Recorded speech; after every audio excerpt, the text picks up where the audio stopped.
मैंने बाबा जी से पूछा कि बाबा जी कब तक कोशिशें करते रहना चाहिए, एक काम के लिए कब तक दुआएं मांगते रहना चाहिए। तो बाबा जी का जवाब आज भी मुझे याद है।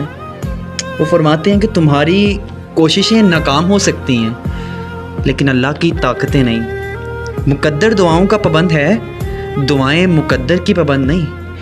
काशिफ याद रखो तब भी मांगो जब कबूलियत की कोई भी वजह बाकी ना रहे। सिर्फ अल्लाह पाक ही तो है जो दुखी दिल की खामोशी सदाएं सुनता है। तो फिर तवक्कल के साथ इसके सामने झोली फैलाए रखो ना, क्योंकि यकीन रखने वालों के लिए यकीन के मोजज़े हैं। तुम्हारे बनाने वाले को तुम्हारी ज़रूरतों की हमेशा ख़बर है। तुम्हारी कहानी का मुसन्निफ़ अल्लाह पाक है और इससे बेहतर मुसन्निफ़ कोई नहीं है।